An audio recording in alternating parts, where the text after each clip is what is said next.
situación en Formosa que ya ha tomado dimensiones que pasan las fronteras argentinas. Así es, y de una provincia ejemplo, esto, palabras del presidente, incluso delante del gobernador Gildo Insfrán, a esto de empezar a flexibilizar las medidas extremas que generaron denuncias no solo en nuestro país, sino a nivel internacional, denuncias por violaciones a los derechos humanos.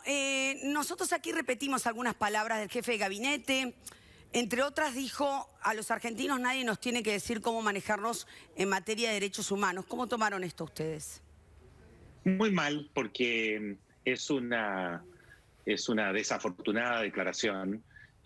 Nadie puede estar exento de rendir cuentas en materia de derechos humanos. Claro. Y las declaraciones del jefe de gabinete, del señor Cafiero, reflejan un grado de arrogancia absolutamente inaceptable. Los derechos humanos nos pertenecen a todos. No son el monopolio, nadie tiene el control, el dominio de lo que representa la valoración, el respeto, la promoción de valores que son universales y que están al margen de las filiaciones políticas, de las autoridades o de las víctimas. Claro. Sí, de los partidos políticos. Son estándares internacionales que hay que cumplir en cualquier circunstancia. Decía de los partidos políticos también, José, no es que un partido político debe o está más asociado a los derechos humanos que otro. En los hechos se da, pero digo, no debería ocurrir así. Todos los partidos políticos y todos los gobiernos no solamente deben respetar los derechos humanos, sino deberían estar agradecidos por tener un control a nivel internacional. Desde luego, creo que es desafortunado que el jefe de gabinete pretenda que el actual gobierno, por sentirse muy cercano a los organismos de derechos humanos en Argentina, está exento de rendir cuentas en materia de derechos humanos. Sí. Y eso es lo grave, eso es lo serio. Acá este tema no puede ser objeto de politización ni tampoco de manipulación.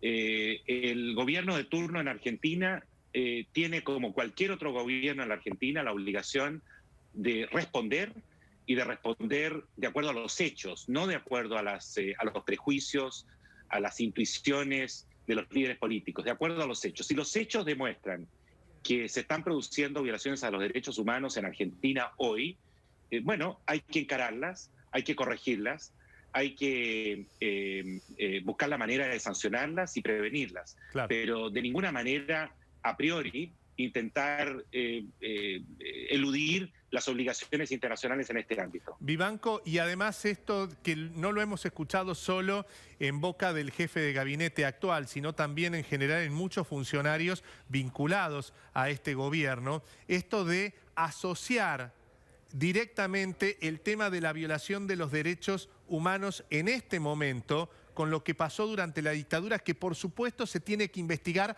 hasta las últimas consecuencias, pero enseguida se hace una asociación entre lo que pasó en los años 70 y lo que pasa ahora. Y digo, ahí se genera esta confusión de que parece que a la luz de lo que pasó hace muchos años aquí en la Argentina, que fue terrible, como si no se estuvieran violando algunos derechos en este momento, ¿no?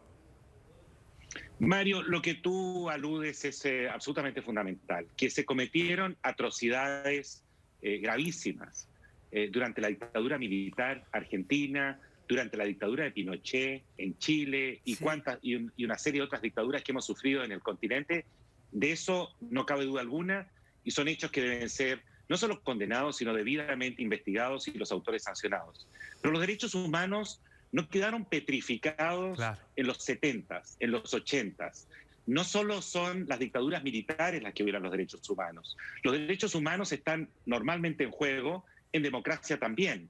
Y en las democracias europeas, en los Estados Unidos, en Canadá, hoy día en democracia en América Latina, también se violan los derechos humanos. Porque se discrimina, porque hay brutalidad policial, porque, por ejemplo, también se sigue usando la tortura, porque hay, como en Argentina, en algunas regiones, especialmente en Gran Buenos Aires, todavía indicios o casos de gatillo fácil por parte de las fuerzas policiales, por qué hay impunidad, por qué hay condiciones inhumanas y degradantes en nuestras cárceles. Esos son temas claves y son temas actuales y absolutamente centrales en el ámbito de los derechos humanos. Vivanco, ¿cómo evaluaron la situación en Formosa ustedes? ¿Cómo la vienen siguiendo? ¿Y a qué conclusión llegaron de todo lo que pasó?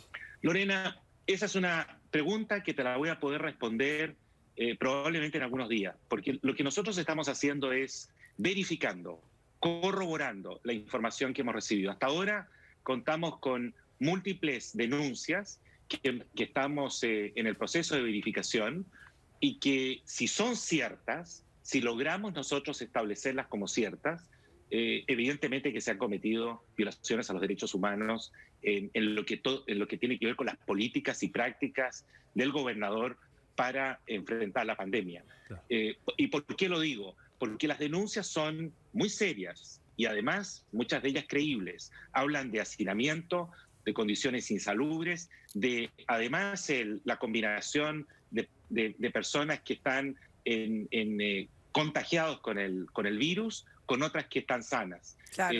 Hablan también estas denuncias de detenciones arbitrarias, pero todo esto no te lo puedo hoy día sostener. Lo que estamos es verificando, corroborando y multiplicando las fuentes de información para poder llegar a una conclusión. Vivanco, igual lo que llama la atención es que ahora que muchos organismos y sectores políticos se pusieron a investigar y a tomar testimonios, empiezan a flexibilizar las medidas de un sistema que había sido calificado como perfecto, no solo por el gobernador de esa provincia, sino por el mismísimo presidente de la Nación.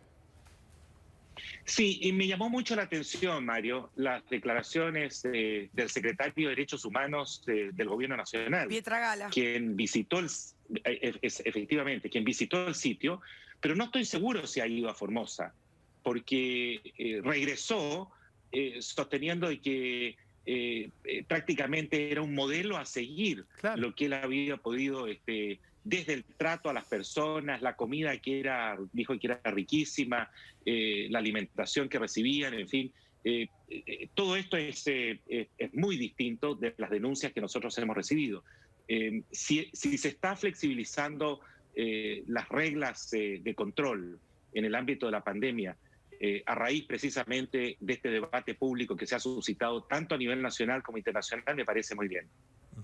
Ustedes, además del caso de Formosa, ¿tienen en la mira algún otro caso en la Argentina? Mira, específicamente hemos hecho algunos estudios en Argentina sobre violencia policial, sobre abusos policiales. Los ha habido y muy graves, el año pasado especialmente, incluso con personas que han sido, por algún tiempo hasta no se sabía su paradero, pero terminaron siendo asesinadas aparentemente por la propia policía. Recuerdo unos casos, por ejemplo, en la provincia de Tucumán y en otras provincias argentinas donde se han dado casos lamentables de abusos policiales. Permítame citar, Vivanco, permítame citar, porque es un familiar mío, un pibe baleado en la provincia de Córdoba, también por abuso policial. Sí. La policía creyó que estaba evadiendo un control. Esto no fue así. Me llega muy de cerca. Sé de esa mamá porque la conozco, porque es sobrina mía, que está pidiendo justicia y con la absoluta ignorancia por parte de las autoridades de la provincia de Córdoba. Con lo cual, le agradezco mucho personalmente, perdón que me corra y vaya a la esfera personal, pero sé muy de cerca lo que está viviendo esa familia y lo que fue el caso de abuso policial, donde incluso le plantaron un arma para hacerlo pasar por un delincuente. El caso es de Blas Correa, ¿no? En efecto, ese caso hace parte de nuestro estudio y vamos a seguir actualizando esta información porque esto no puede quedar aquí. Estos casos son evidentemente de brutalidad policial que se dan en el contexto de pandemia, porque lamentablemente tenemos que confiar el control de la pandemia en el control, digamos, de la movilización, de lo que es el aislamiento de la población, en policías que no están capacitadas, que no están entrenadas, que no tienen los niveles de control interno o externo y que usualmente actúan con con brutalidad y además en un contexto de impunidad. Por eso es que vamos a darle seguimiento también a estos casos que hemos detectado en algunas provincias argentinas. Vivanco, ¿cuál es el nivel de diálogo que tienen ustedes con el gobierno nacional, ya sea con el secretario de Derechos Humanos, con el jefe de gabinete o con el presidente?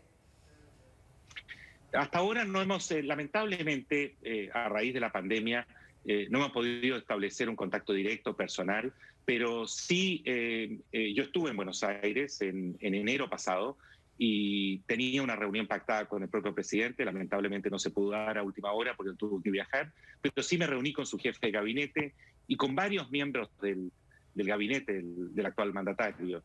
Hemos estado en contacto con la embajada constantemente acá en Washington creo que la comunicación con el gobierno nacional es bastante fluida.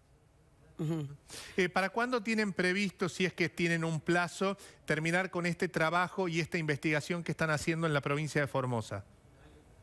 Mira, yo espero que podamos sacar esta información y publicarla dentro de este mes. De lo contrario vamos a llegar demasiado tarde. Pero estamos contra el reloj, sabemos de la importancia de esta materia y creo que es fundamental aclarar los hechos, lo que ha ocurrido, porque no puede ser que el secretario de Derechos Humanos del Gobierno Nacional pinte una película casi paradisíaca de Formosa y por otro lado las víctimas y los medios de comunicación dan cuenta de una situación de abiertas violaciones a derechos humanos. Queremos meternos en este asunto y tratar de emitir nuestro propio planteamiento y unas recomendaciones específicas para las autoridades. ¿Hay complicidad política con el abuso policial por acción o por omisión? Me queda difícil dar una respuesta. Habría que ver caso a caso, habría que ver qué ocurre en Tucumán, qué ocurre en Salta, claro, qué ocurre en Córdoba. No me es fácil emitir un juicio genérico al respecto. Bien, vamos a dejarlo ahí entonces y esperar, obviamente, el informe que ustedes están elaborando. José Miguel Vivanco, director de la División de las Américas de Human Rights Watch, allí desde Washington. Muchísimas gracias.